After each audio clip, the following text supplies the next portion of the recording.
In me, I can't discern them from my own. She walked a life on a tightrope, danced in fields of smoking guns. And I try to fit the mold for her, but I break it every time. Can't seem to speak my mind. What's the use in trying?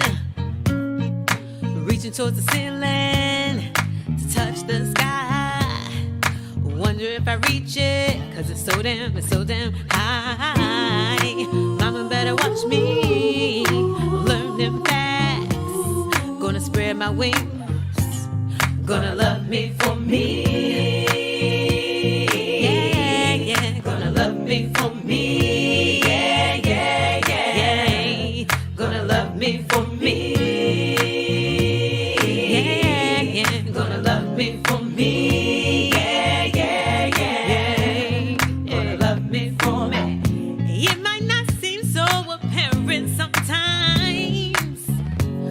You're never on your own.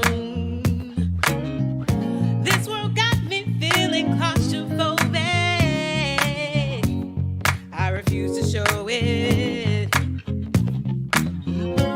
Won't know who I am until I face my fears. Yeah.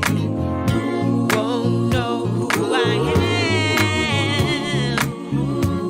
am till I face my fears. Mama better watch me. Mama better watch me. Mama better watch me. Gonna spread my wings. Watch me. Yeah, gonna love me for me. Mama better watch me. Mama better watch me. Mama better watch me. Gonna spread my wings and fly. Yeah, gonna love me for me. Yeah, gonna love me for me. Yeah, yeah, yeah. Gonna love me for me. Yeah, gonna love me for me. Yeah, yeah, yeah. Gonna love me for me. Gonna reach to the ceiling. Gonna touch the sky. Gonna wonder if I reach it, cause it's so damn high. Mama better watch me. Gonna learn it fast. Gonna learn my way for me. Yeah, yeah, for me. Gonna love me for me. Yeah, yeah, yeah. Gonna love me for me. Gonna love me for me. Yeah, yeah, yeah. Gonna love me for me.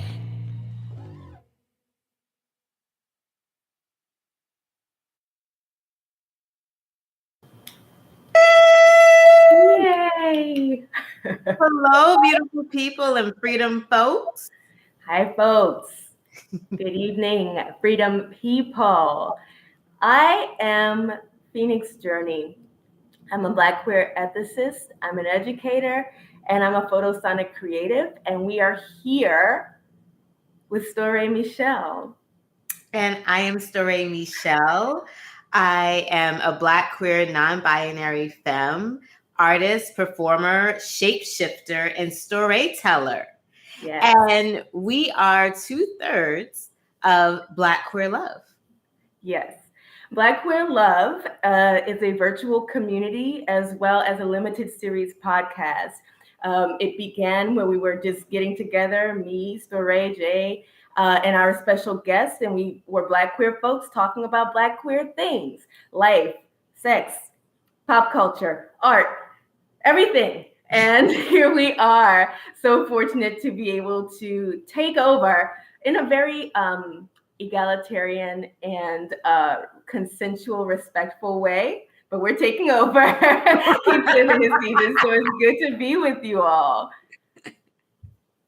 Yes. And today we are going to be talking about one of my favorite things, which is love. So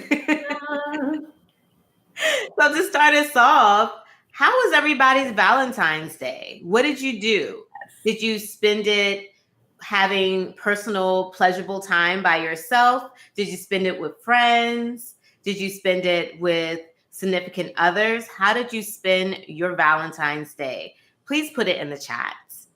And yeah. Yeah, I was just gonna say, I spent mine with a stranger rubbing on my body, also known as a masseuse. But would love to hear how everybody spent theirs. Spent it on the Transverse. Yes. Yes. What did I do yesterday? Well, I have to say, I am not a big Valentine's Day goer. I, a long time ago, decided that Valentine's Day just was not the day that I was going to share love. I share love every day. And, I have some issues with like capitalism and how they feed into, oh, you have to do this and you have to do that to show your love. And so after being, kind of bruised on Valentine's Day for a couple of years, I decided that Valentine's Day would be a day that I would give to myself. I would tell those that I love them. But I'm not like a big gift giver or anything. So Well, I think I made like a homemade meal for myself and went to sleep early. Honor yourself. And I think you have some good company. I see that Emily says that their girl, it says, my girl is Auntie Day. We didn't even recognize it. Spent it with my girlfriend, also named Valerie. It was a Val squared Valentine's Day. That's cute. I think that's a great reason to celebrate it. And spent it with my daughter since it's her birthday every Valentine's Day. Lovely expressions. And I will say, besides the massage, in general, I'm not really one for Valentine's Day either. I cannot remember a Valentine's Day. So I guess they tend to not be very memorable for me. And I don't have as much of an aversion. I actually take whatever opportunities to think about love. But I will say, as we were chatting about it, we did get this sense that there's something about Valentine's Day that rests in the realm of the transactional. Yes. The performative. How can I show the world that I love my partner? Maybe if I don't even show my partner that much. Yikes. It gets into the realm of the really the conditional. Yeah. And there's also like a shaming that happens with it. Like I see all these memes of people like getting drunk on Valentine's Day and saying, oh, another Valentine's Day. And it's like, I get that everybody wants to feel and it's, have that love. But, for a day that was created,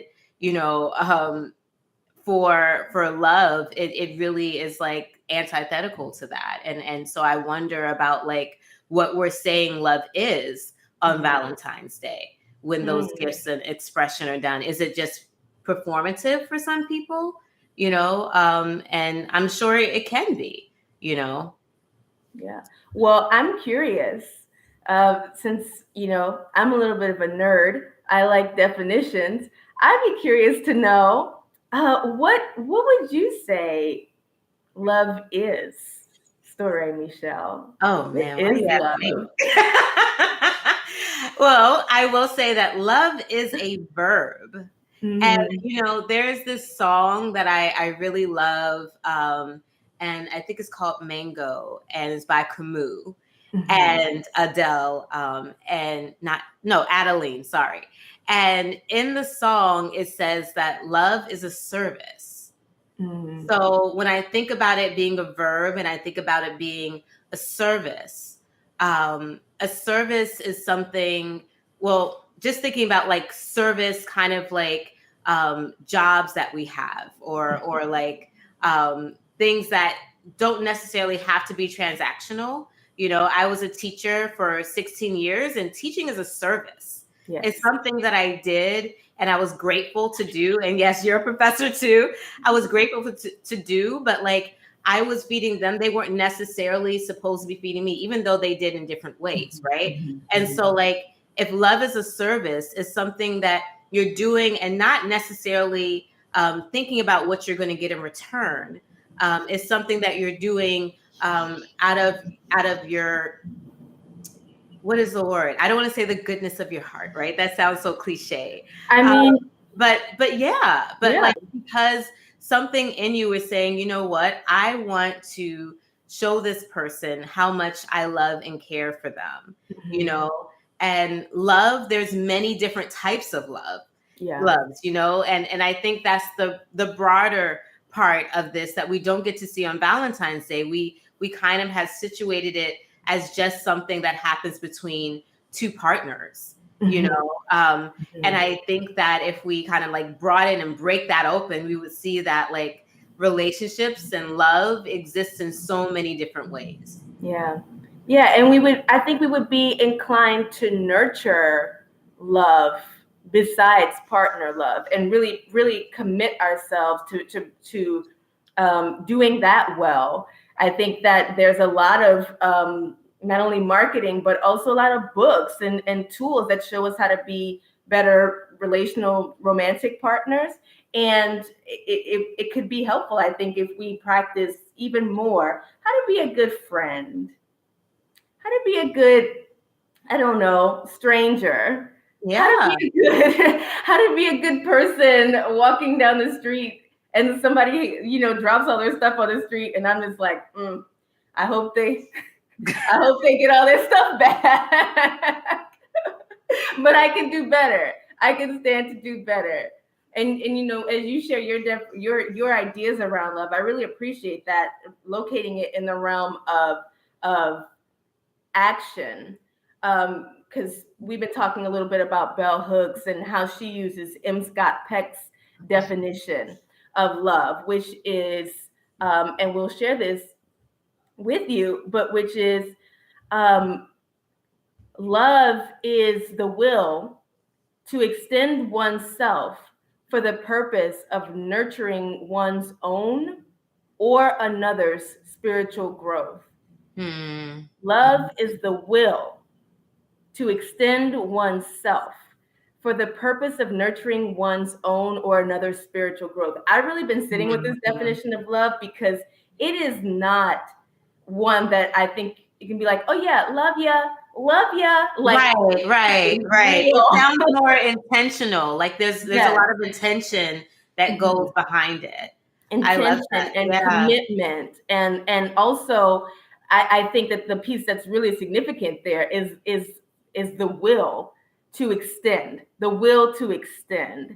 and that's wild, because then it makes me think, like, who am I really loving, and who am I being like an unconditional lover to?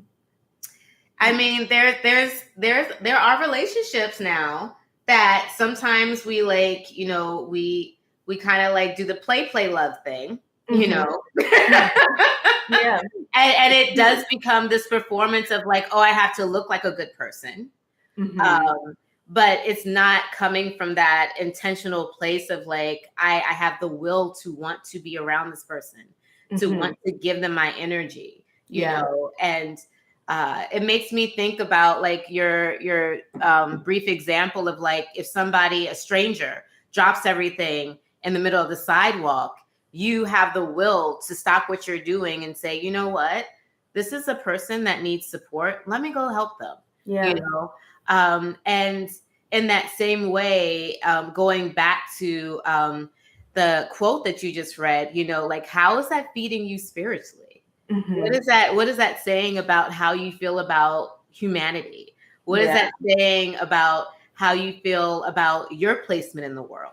Are you just here as like, observer? Are you engaging with, humanity? Because you know yourself to be someone that is in community.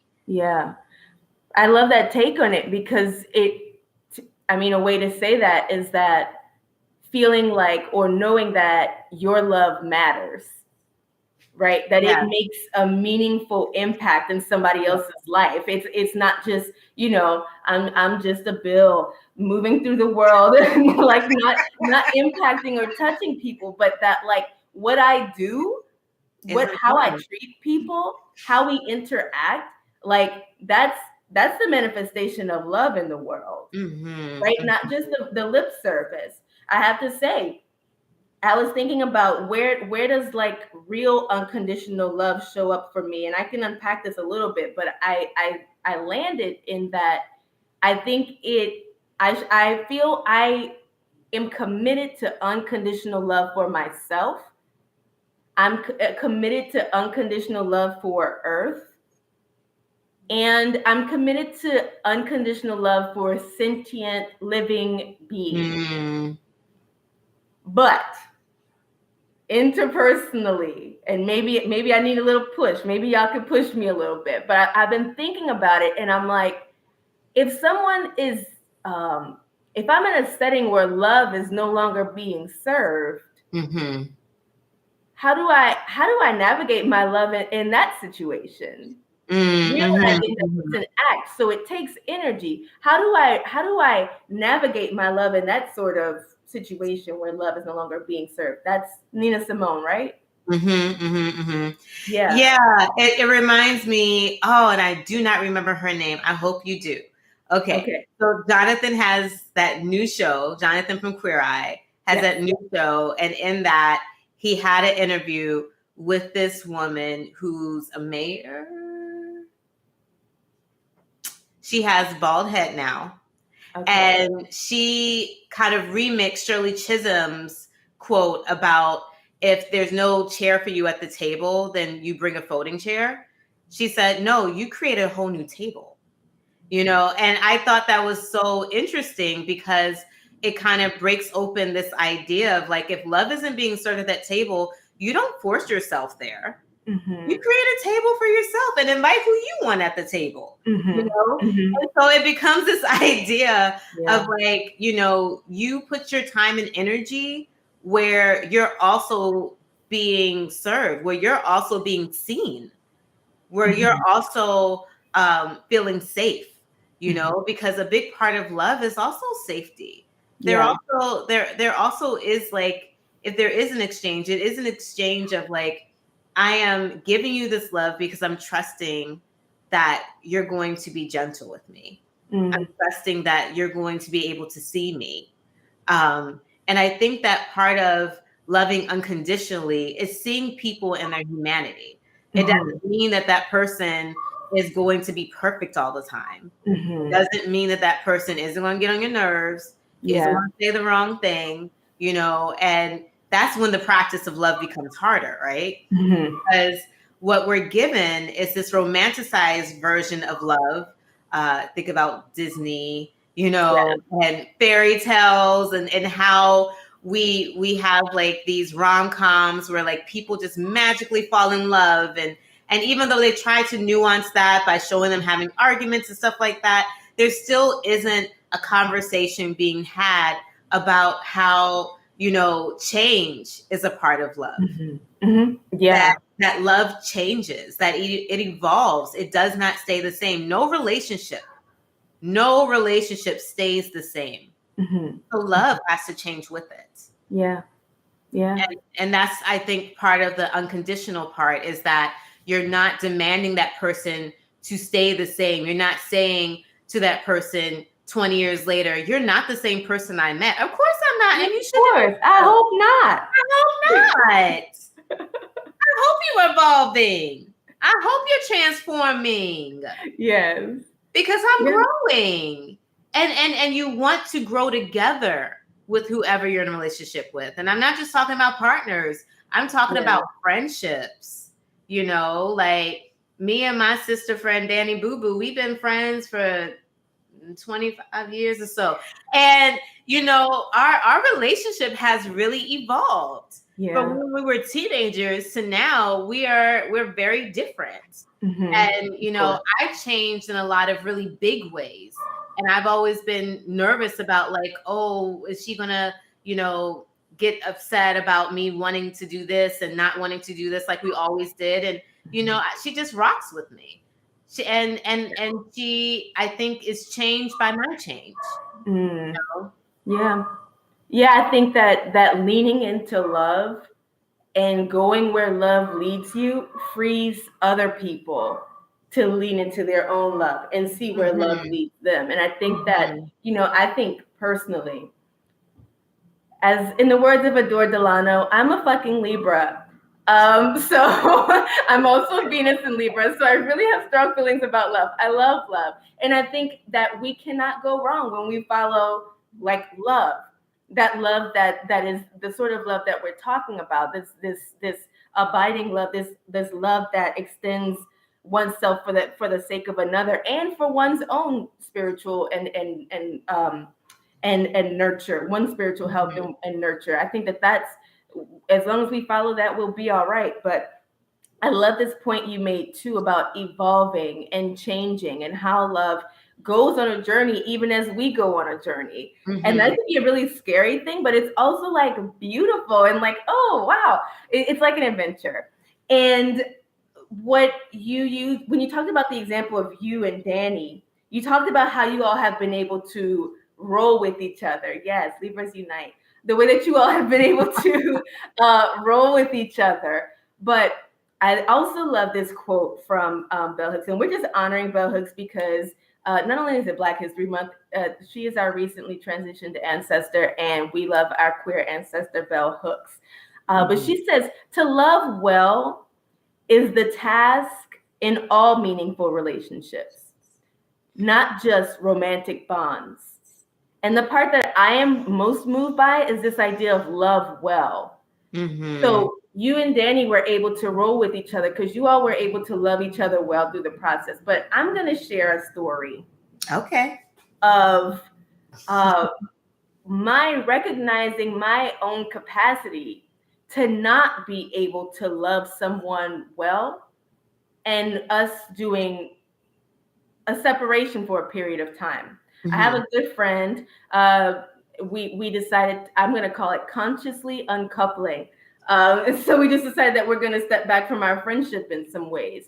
And I actually spoke to him today. We were texting, and it occurred to me that when we did our uncoupling as friends, we were not in a place to love each other well. We didn't have the capacity at that time. And I think about when we don't have the capacity to love one another well, how we sometimes hold on. And that's when resentment develops. That's when like anger, every time I see your face, I hate the way your feet hit the floor sort of thing develops. All of this like, we're getting on the phone with you. I don't want to talk to you. It's drudgery for me to respond to your text. I mean, that's when we have dragged it out too long. But what freedom comes in being able to say, you know what? In my own assessment of myself, I've come to the conclusion that at this time, I can't love you well. And we might not use those words, but I think it's so important to know our own capacities and be like, you know what? This ain't it. And I think that, as queer folks, we sometimes have to practice that with parents or family members in some respect. And that doesn't mean that we fully retract love, but I want to think of love as like a spectrum. Like an ocean with ebb and flow. I don't know. What do you think about that? I love that you shared that story, and that really what both of you were able to communicate to each other is that you needed boundaries. And boundaries preserve relationships. Sometimes we think that like if we set a boundary, it's like, oh, I'm being mean, or like, what are they going to think? And, honestly, if you're feeling something, they probably feeling it too. It goes both ways, like everybody knows when the writing's on the wall for the most part. And there's nothing wrong with setting those boundaries and preserving the relationship to say, you know what? I need to love you from afar right now. You can still love somebody and not be in their face every day.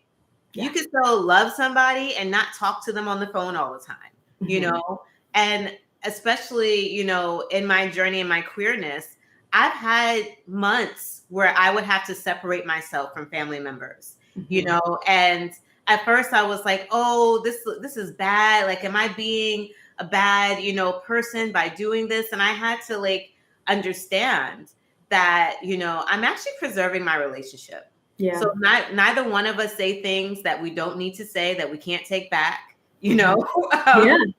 I get to digest what's taking place. They get to digest what's taking place. And when we come back together, maybe we'll be ready. Yeah. Maybe we'll be ready to commence or not, but either way, we're preserving and respecting each other and our needs. And yourself. And ourselves. Preserving, respecting yourself. Yeah. And ourselves, because, I feel, especially as femmes, we just take on so much bullshit, and we just keep it coming. And we don't know when to say no sometimes, because no is like a dirty word. You're always supposed to say yes and be willing and try to make it work. And sometimes saying no is the best thing. It's the best thing. And you can say no in love. I hope so. Yeah. Yes, you say no with love. With love, no thank you. I can't talk to you today. A polite no. A polite no. Yeah. A polite no. Yeah. I really appreciate I've had the opportunity really to observe you do this in action.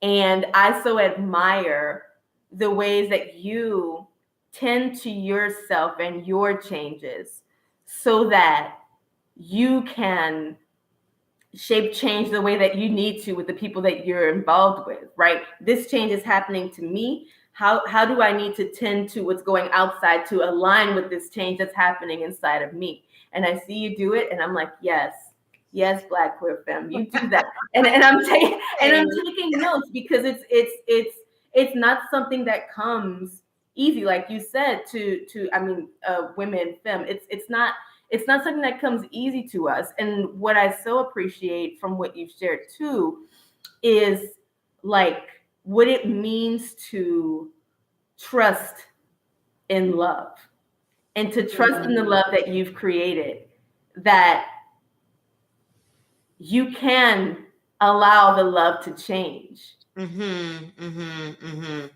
Ooh, you just made me think about something. Okay. So like, you just made me think about like my guilty pleasures of like watching like ratchet TV, like, Atlanta Housewives and stuff like that, where like people get really upset about like, oh, I saw my man looking at so-and-so and doing this and doing that.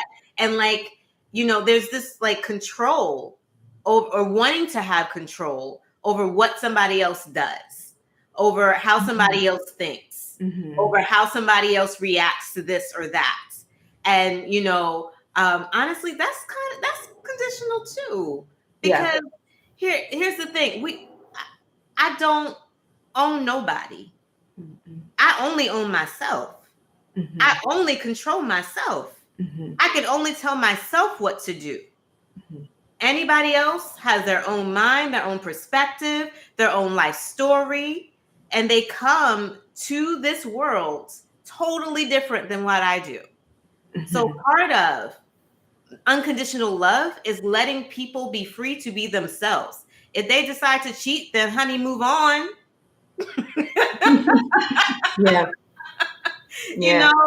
Like, and that's like the holding on thing that we were talking about too. Like holding on, wishing and praying. No, let them be. Let them be. If you can't, if that's not the way you want to be loved.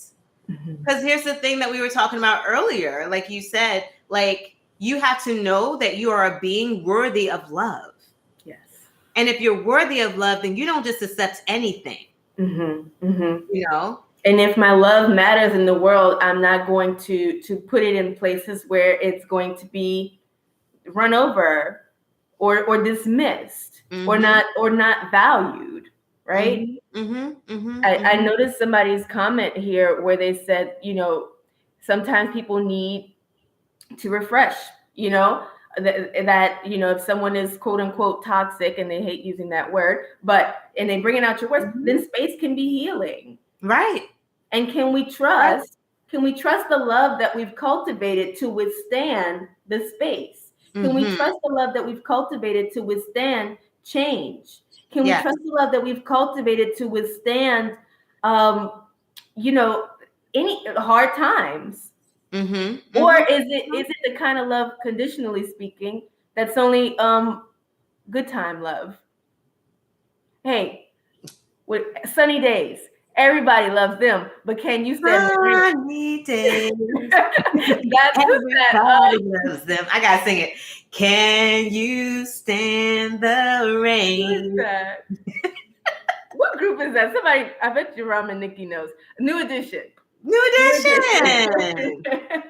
Can you stand the rain? Can you stand the And rain? if you can't stand the rain, get yourself an umbrella and go in the house and go somewhere else. And it's okay. That's it. And It's like okay. Danny's saying in the chat, like, do it without judgment. If somebody else can't respect you the way that you want to be loved, it's not a judgment against them. It's just not going to work. Maybe we were better as friends. And that's the other thing. Like, relationships can change in roles as well. You know, especially we queer folks. So your best friend forever can become your lover and then go back to your best friend. And then it's fine. It happens. It happens, and I feel like, that is like a mindset that frees you, because here's the thing: when you free that person, you're freeing yourself. You're releasing yourself from like spending all that time and energy thinking about how your love looks to other people, because that's the other biggest thing. People get worried about how it looks to how their relationship is being reflected to other people. Yes. And like you and I were having this conversation earlier of like, how other people think about you ain't none of your business. It's not. It's not. Whether it's interracial or it's T for T or it's bisexual, but it's a cis man and a cis woman. It's like all of these constructions that may exist, and it's like people want purest representations of the love that they want. I don't know. It's like that's not the person that I want for you, or things like that. And it's like, hey, can you trust the love to lead us where we need to go? Lead me where I'm going. Let your love lead you where you're going. Give me my space. That's it. Yeah. I want to bring in this quote, and maybe it's going to change the conversation a little bit. I don't know. This quote by Gwendolyn Brooks from her poem Paul Robeson. We are each other's harvest. We are each other's business. We are each other's magnitude and bond. I'm going to read that again. We are each other's harvest. We are each other's business. We are each other's magnitude and bond. And I bring that in because we're talking about business, right? What's our business? What's not our business? So what is our business? Yeah, I think that's a good question. And what does it look like for something to be our business? Right. If I love you, and I'll just draw from M. Scott Peck, thinking about, your spiritual growth. And when he says spiritual, he's speaking really holistically, not only your physical well-being but everything that makes you, nurturing that. That's the business, not what you wear, not who you're romancing with, not who you're having sex with, right? My business is the nurturing of you. because I love you. My business is not all that other stuff. That's your business. Right. It's the wellness. Yeah. It's the wellness of you. You know?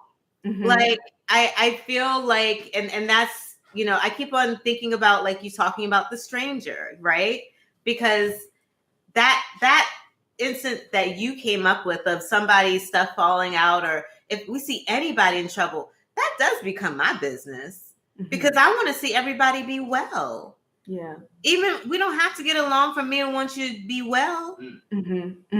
Yeah. That's awesome. The wellness, being concerned and invested in the wellness of you, of Earth, of the birds.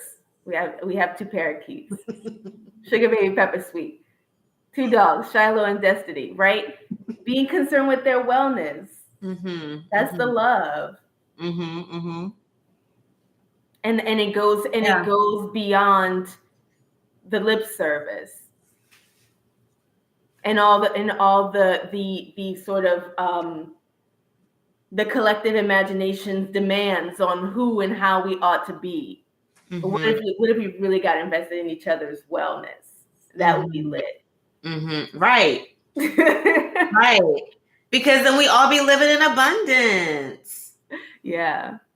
There wouldn't be any scarcity. If we were really investing in each other's wellness, we wouldn't want for anything. We would have each other, so we would have all our needs met. It would be enough. Oh, that makes me moving you. I know. It's moving me too. Yeah. And I think that that's a beautiful expression of what love can look like. We don't need just one definition to take us out of here today. Gwendolyn Brooks brings us something. M. Scott Peck, Bell Hooks, they all bring us something. You bring us something in orienting us to this point around wellness. And I will say that takes work. It's not a passive investment, right? No such thing as a passive investment in love. Either it is or it isn't. Right. As India said, right? There's no such thing as a passive investment in somebody's well-being. And I think that as we love ourselves more, we're able to give that love. I don't always go along with this idea that we have to love ourselves in order to receive love from other people. I don't know that I ascribe to that, because really people have loved me when I felt myself unlovable. And that has been life-changing for me. Or when I couldn't invest in my own wellness, somebody else in the community was there, right? Yeah. To make up for what I wasn't able to do. It's moving. I mean, I think that it's so meaningful to remember these points that, like, my love matters. The love of my community matters. That's and it's not this passive thing, but it is something that can really change the trajectory of somebody's damn life. And that's worth it. That's worth it. That's worth it because you're worth it. Yes. Because you're worth it. I love you. I know that we are rounding out at time here, but I do want to put up that last quote. Oh yeah. Because it closes us out with sort of a moral vision, an ethical vision, of a vision of any kind of what love can look like. Right? So this is from Alok. Story, are you am I able to read Are you put together sufficiently to read this? Yes, I can. Yes, I can. I want a world where friendship is appreciated as a form of romance. I want a world when people ask if we are seeing anyone, we can list the names of all our best friends and no one will bat an eyelid. I want monuments and holidays and certificates and ceremonies to commemorate friendship. I want a world that doesn't require us to be in a sexual romantic partnership to be seen as mature, let alone complete. I want a movement that fights for all forms of relationships, not just the sexual ones. I want thousands of songs and movies and poems about the intimacy between friends. I want a world where our worth isn't linked to our desirability, our security to our monogamy, our family to our biology. What kind of world? Whew, What kind of world would that be? But as we close, and I know that there's going to be some music coming and things like that, but why don't we just say in the chat the kind of world we want? I want a world, I'll go first, where we're invested in one another's wellness. We're minding our business by being invested in one another's wellness. What about you, Storey? Ooh, hold on, give me a second. I want a world. When I think about utopias, right? I always wonder, like, is there a way that like the world can be in balance with each other, where we can all coexist? So like, I want a world where like we show love not just to humans, but to Mama Earth and all the creatures and the creepy crawlies. I want a world where we can really honor water. I want a world where we can honor soil. I want a world where we can honor the things that we create. And so we're not just piling it up in trash bags and dump bills, but that we're finding, really beautiful, innovative ways to coexist. Yeah. That's I love. want a world. Thank you for that. Thank you. A beautiful vision. More visions coming in. I want a world where we are liberated from material and prejudice and are abundant in community, love, and art. I read earlier, I want a world where humanity is respected. Yes. Invested in each other's wellness. Yes. I want a world where love trumps all bad. Ashe. I want a world with compassion and understanding. I want a world where everyone feels valued and believes that they can achieve success. I'm just rubbing it on myself. So it can this is my lotion for the evening. Ashe, I want a world with compassion and understanding. I love this here too. Love isn't only black and white, but it's a rainbow that arrays many colors. Red, divine. Orange, cherish. Yellow, happiness. Green, growth. Blue, calm. Purple, universal. Ashe. Poetry. Thank you. I love it. I want a world where people can live their dreams without any challenge. A world where we can aid or midwife each other's metamorphosis. You know what the midwife is? Ooh, that's beautiful imagery. Yeah, Kazaya.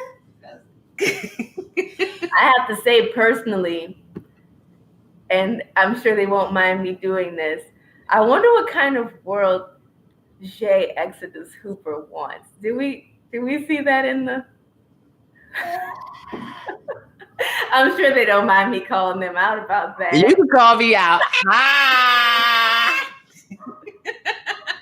I want a world, honey. I want a world. I want a big world. I really do. Look, give me the whole wide world. Look.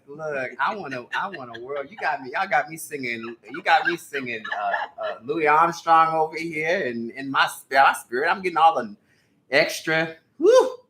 I'm like, Lord of I mercy. know we're like I sharing can't. tears and I everything. know, y'all Well, know. you know you can't get Lisa and I together without Look, tears I'm like, crying. oh, We're look. just empathic, y'all. I I'm just- sorry. It's waterworks. Waterworks over here. I want I a world would where our say- ancestors can rest, knowing we are resting, thriving, and loving. That's right. Yeah. What did your friend say? When your friend Saray said, you know that they can see through your eyes. Our ancestors can see through our eyes. Yes. Yes. Yes. And that the healing that we do is for our lineage, backwards and forwards. Mhm. Right? I want a world, yeah. Mhm. I want a world that my kids can be proud of and pass on the love to future generations. Yes. Come on, I want a world. Yeah. What a line. Can I can't say what kind of world I want, but I'm just so glad that you're in my world.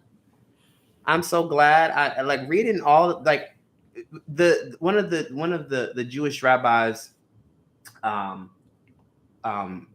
says, I can't recall his name, but he would say that, we are worlds within worlds. I'm so glad that we can just be in orbit, even though like you're all the way out in Chicago and right now we're in New York. Like we are, when you are in orbit, you are in relationship.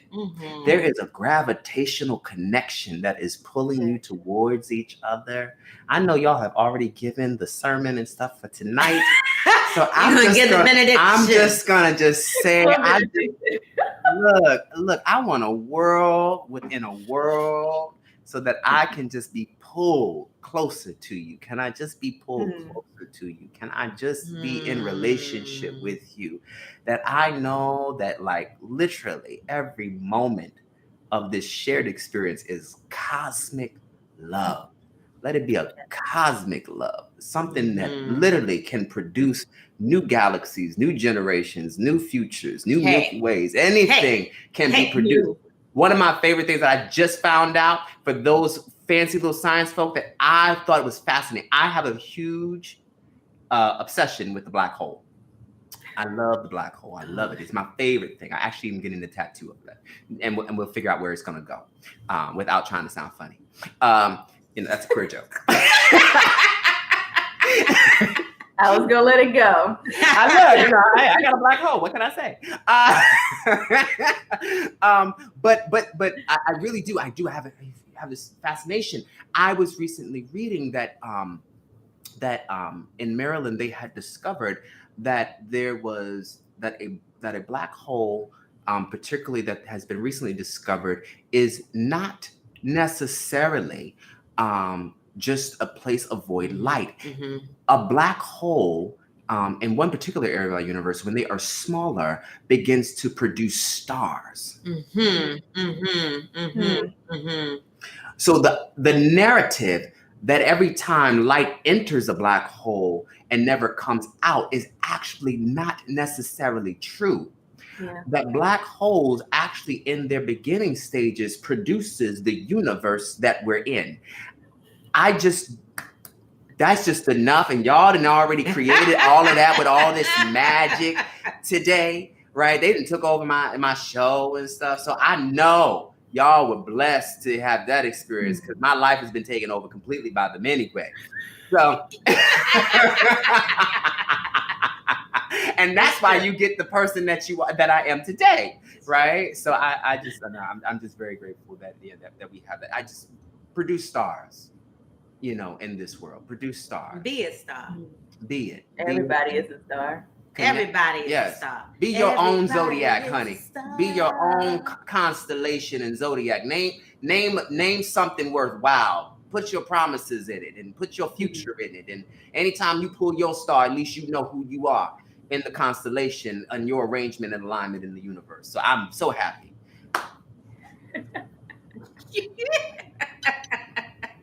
And I'm not even tipsy. Lord. Where's my tea at? I can't. Well, listen, it has been a joy to be with the Freedomfolx. Yeah. Come on, Freedom. It's a joy to rest in the overflow of the beauty of this environment. It has been a joy to very consensually take over this space with you, Story Michelle, and with you, Jay, and all of the folks that have joined us this evening. Thank you for being you. Your love matters. That's Story, right. Come on. Jay. Yes. Look, Thank you. What you got to say?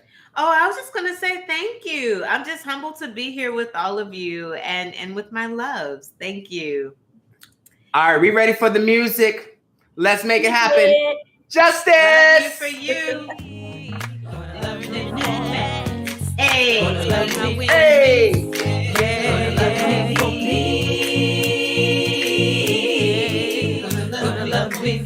Yes!